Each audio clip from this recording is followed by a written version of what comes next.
C'est mercredi 25 octobre 2023 dans la salle de spectacle de l'Institut Kaosé dans le territoire de Moba. Il s'est tenu une séance d'entretien des inspecteurs, chefs d'établissement, enseignants et autres acteurs de l'éducation des sous-divisions Moba 1 et 2 par les coordonnateurs provinciaux à la Dinakopi dans les Tanganyika.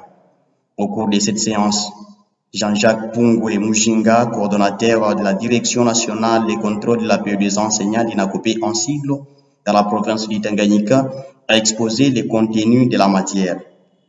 vulgariser les outils d'automatisation de la mise à jour en ligne et le suivi d'effectivité de la paix des enseignants sur le terrain est l'objectif principal de son arrivée à Moba. Des outils numériques sur l'automatisation de la mise à jour en ligne, le portail de la Dinakopi qui regorge dans son sein certains modules qui pourront permettre aux enseignants d'accéder pour connaître leur situation salariale, pour suivre le mouvement de suivi paye. Après la formation, j'ai un climat de satisfaction de voir que tous les enseignants, par rapport au module qui a été exposé, 8 points,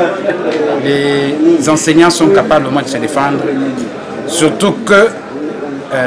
malgré qu'il y a eu au moins une petite difficulté par rapport au courant électrique, mais les données sont disposées de manière à ce que chaque enseignant puisse accéder, savoir sa situation de paye et connaître le mouvement de paye par rapport à tout le mouvement et les listes de bénéficiaires jusqu'à l'obtention de leur salaire au niveau de la banque. KBB Kapulula Isidore, chef ad intérim de la sous-division provinciale de l'EPST Moba 1, loue la matière prévue car elle exhortera les enseignants aux certaines difficultés. Nous savons quand il y a une formation qui s'est faite,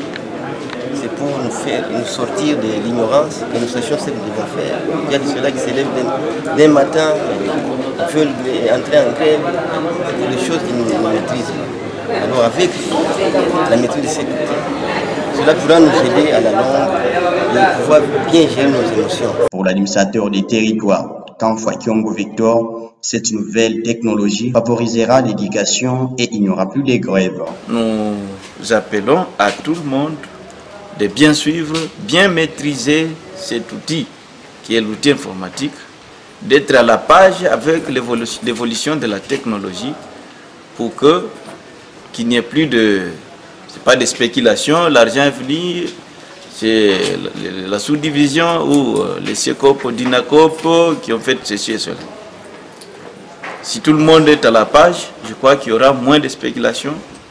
et encore il y aura moins de grèves. Les coordonnateurs provinciaux de la Dinakopi a terminé par demander aux bénéficiaires d'être aptes et il y a un module qui leur sera remis pour diminuer certaines difficultés. À leur niveau, qu'ils soient toujours aptes. Chaque fois qu'ils ont des difficultés, il y a un module qui a été élaboré pour leur remettre de manière à faire le suivi, qu'ils puissent vraiment parcourir jusqu'à ce qu'ils pourront arriver jusqu'à maîtriser le module à tous les niveaux.